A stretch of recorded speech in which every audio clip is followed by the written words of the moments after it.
Hello,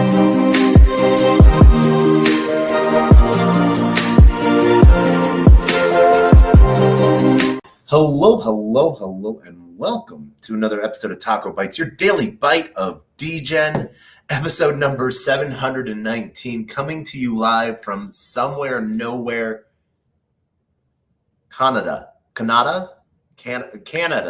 That is how you say it. I want to thank everyone for joining us tonight.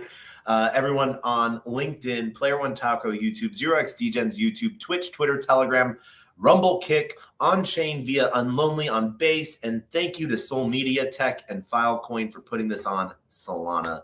And then shout out to everyone joining us on the Twitter Spaces as well. We are going to be going through what was day 0 of Futurist, ETH Toronto, Ethereum Woman of the Futurist Conference. Huge shout out to Futurist. Knowing the team a little bit, being invited and going where you're wanted is just one of those great things we do in life. We do that in restaurants, family, friends. You go out of your way to go to the places where people want you, where everybody knows your name. Like that's like Cheers, right? The local bar, the pub, the watering hole, the hole in the wall. For me, if you haven't yet realized this, blockchain conferences are like that. But what's really cool is how much it continues after the conference and rolls into the next. These aren't relationships where I see and then I never hear, or people see me and never hear from me again. We live in the pseudo-anonymous. I got to hang out with some amazing gentlemen tonight.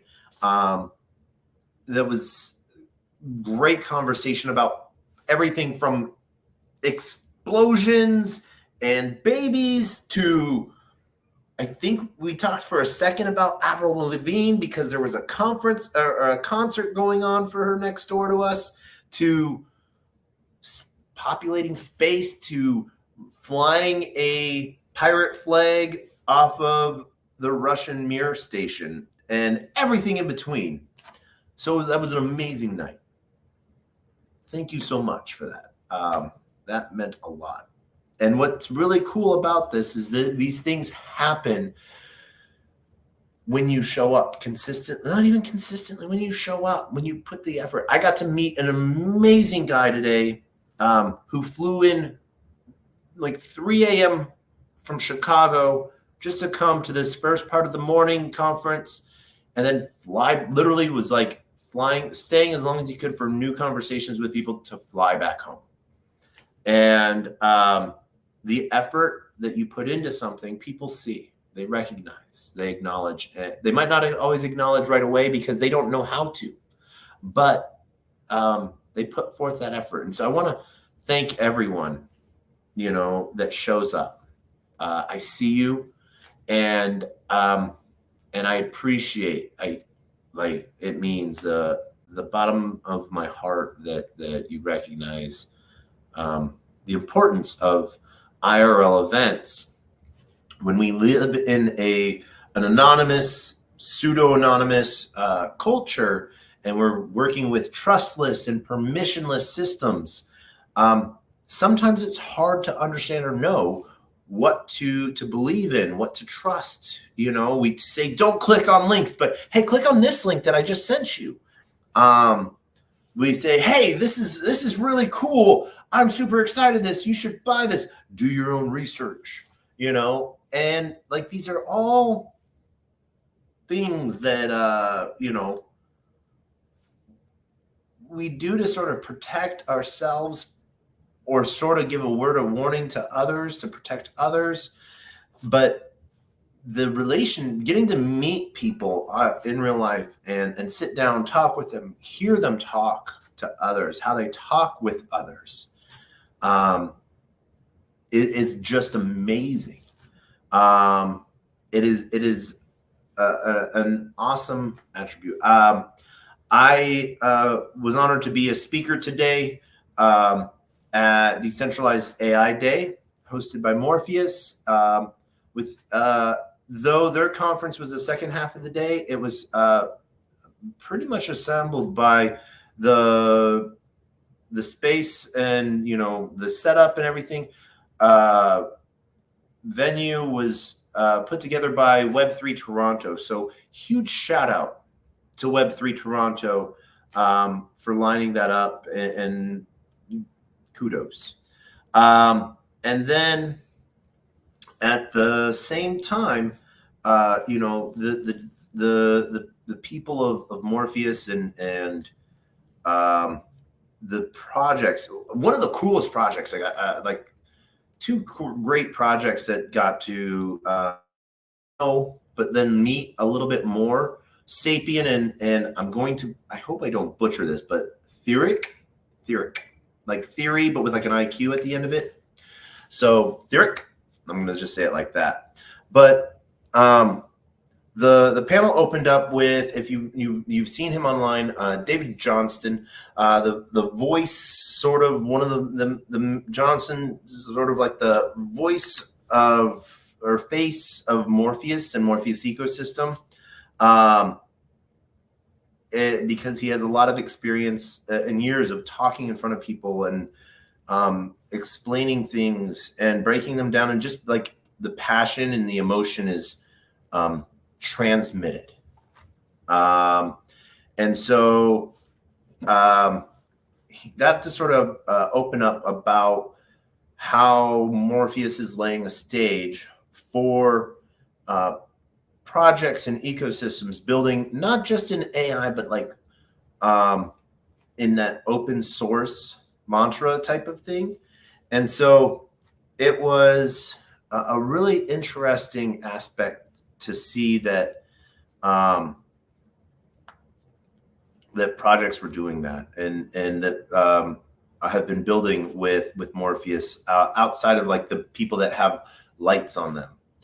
And so then Theric got to speak, and her name sounds like Shanghai, but it's Shigen.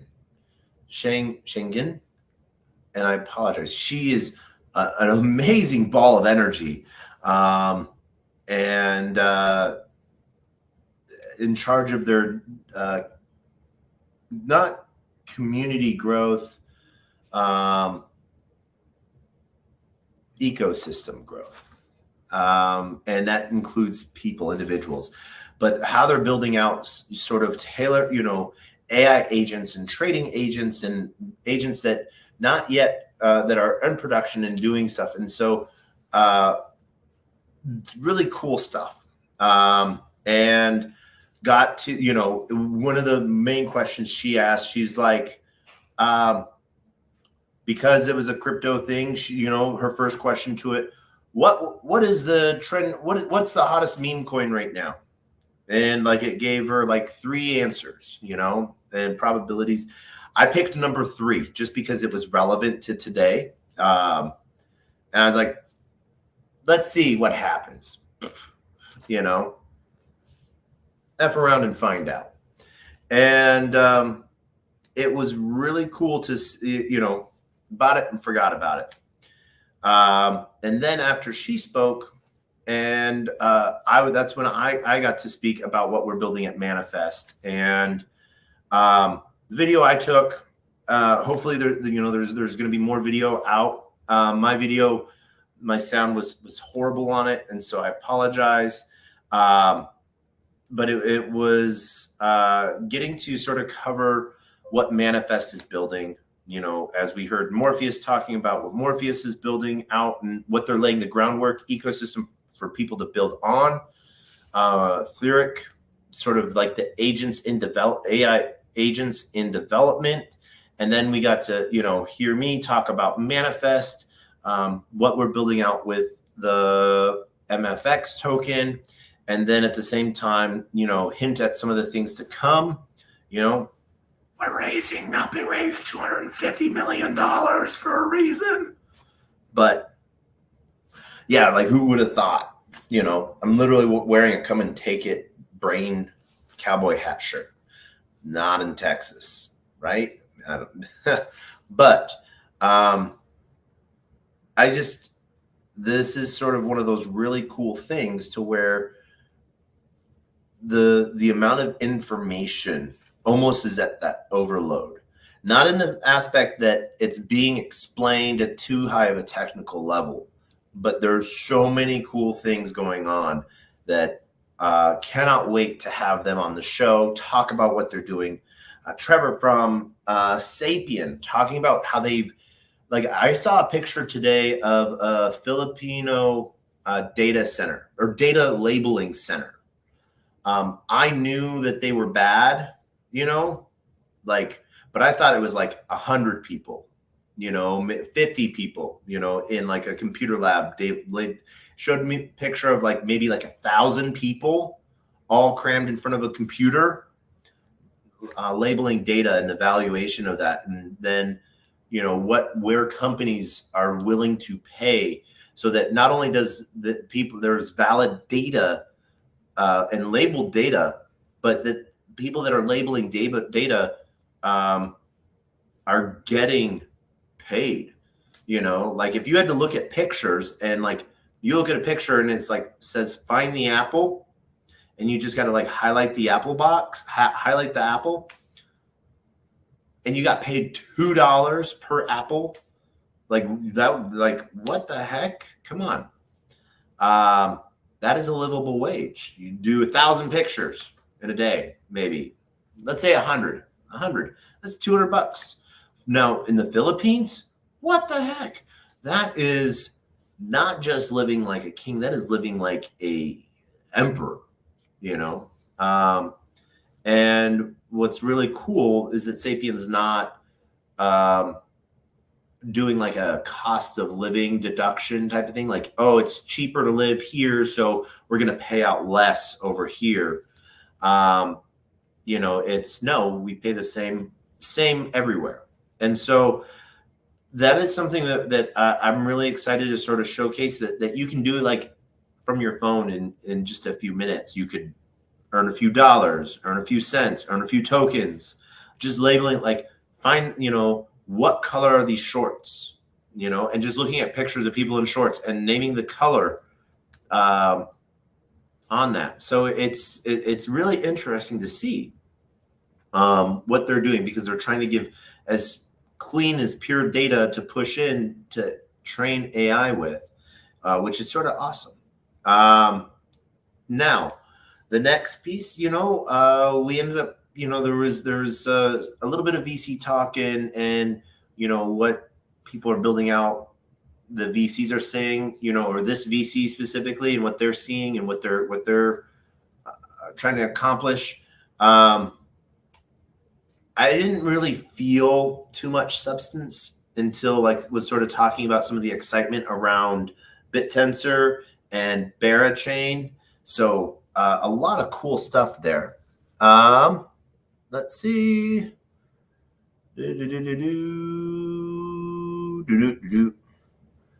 Yeah. So, and then at the same time, super excited with a lot of other things that are going on. When we've seen a big push of new products coming out in AI, and getting to talk about those with people, just a huge shout out to all of those that are doing that, and just allow the simpletons like me to just keep on pressing buttons and clicking, because these aren't things like I talked about today. The idea behind AI is supposed to be a creative spark. Yes, people are like looking at it, and like in a way to do jobs, not like, oh, I need to get rid of this employee and this employee, so I need to find an AI to do it. It's like, how do I add this in? Now the difference between like open source and closed source AIs, or like ChatGPT and most other AIs, is you're literally, if you're using it to do your job, you're training ChatGPT how to do your job. And your job specifically. And so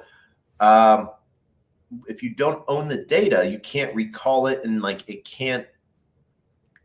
just not good, in the long haul. Does it serve a place and a purpose? Yeah, everything serves a place and a purpose, you know?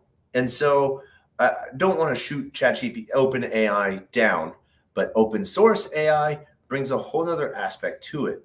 Now, if it's open source, you can recognize what it's for. But then the idea that there's just, I can go off on the deep on this stuff for a minute, and because it's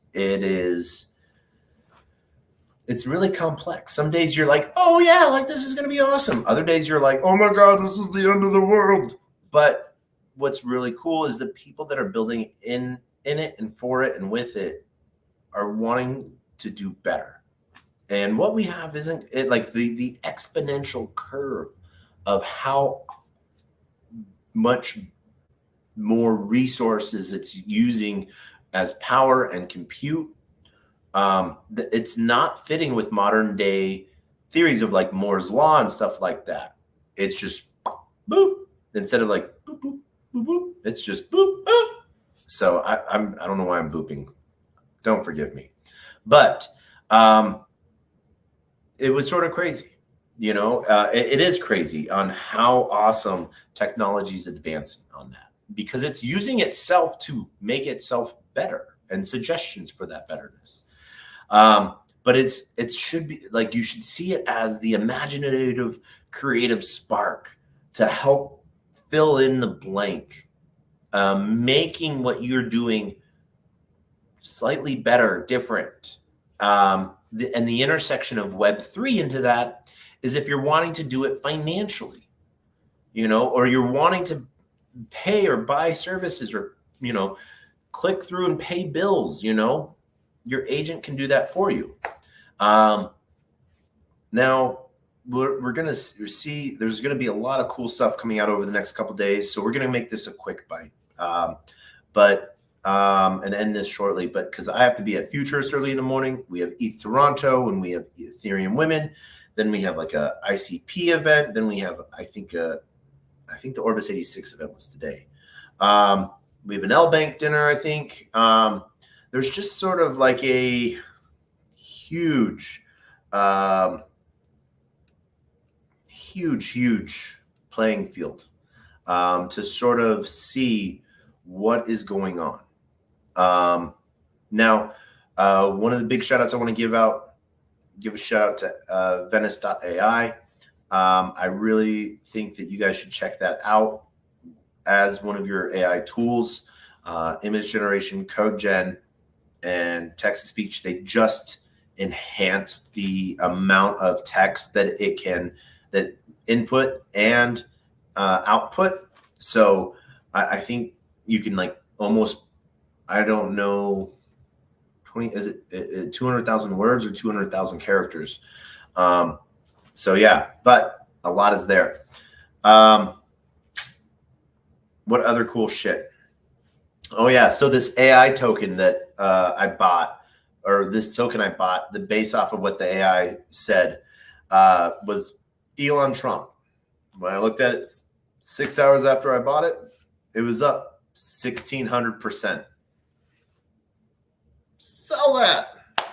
I did not go in with that with a lot at all. I wish I had, but hey, the day would have turned out differently, possibly. So, but at the same time, you know, made a little extra money for spending on things, and glad I was able to take profits. Now, on the other hand of that, I know some people got wrecked today because of that, and that sucks, you know. Yeah. One of the things that Landon, the MC of the day, and the host from Web3 Toronto, one of the things he talked about, you know, the end of the, you know, as everything was wrapping up, was sort of like a shout out to one of Toronto's community members that, you know, lost his life this year, and Tion. I've known Tion for a while, and you know, so that was really, really awesome. You know, to those that know Tion, he was the most annoying good person you knew. You know, from working from someone that worked on Good Dollar to some regen stuff to like a lot of personal projects to just trying to make the world a better place via blockchain. He was trying to do good. And he was a dick about it. Not in a bad way, but like he was annoying as fuck. And I loved him, man. He was a good dude. So he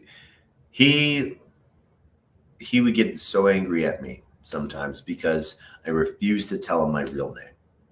And I'm like, I don't tell anyone my name, you know?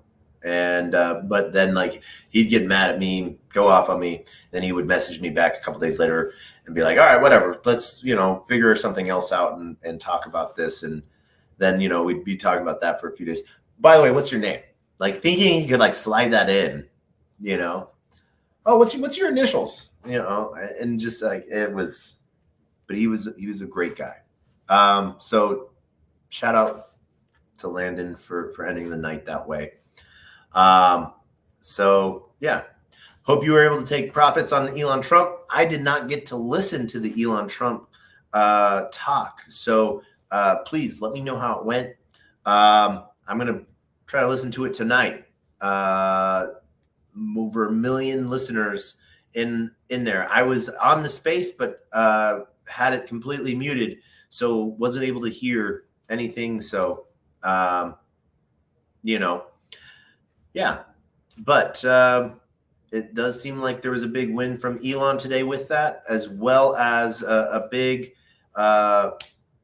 to the EU from Elon when they were trying to say you should repress political speech because it might make someone say something they don't like. And, it would be really cool if Twitter could decentralize and just run autonomously.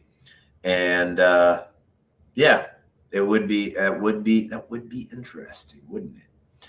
So with that, want to thank everyone. That was my yawns of a yawn. Want to thank everyone for joining us tonight. Some really cool stuff might be coming up in the pipeline, which I'm excited, nervously excited about. Like it's really cool. But we will see, and we'll see you. If you're here in Canada, if you're here in Toronto, if you're coming to ETH Toronto tomorrow, Futurist, please come and find me and say hi. I would really appreciate that. But as always, we end this space with two things: our words of wisdom and the greatest, worst knock-knock joke on the face of the planet. As always, our words of wisdom are always the same. A closed mouth cannot be fed, and you cannot feed a closed mouth, meaning if no one knows you're looking for opportunity can never come a knocking. If opportunity does come knocking and no one answers, it's going to keep on walking. And with that, huge shout out and love to everyone. Huge shout out and love to Liam. And we will see you all tomorrow live from Futurist. But we get to end with the greatest, worst knock-knock joke on the face of the planet. And that is, knock, knock. Who's there?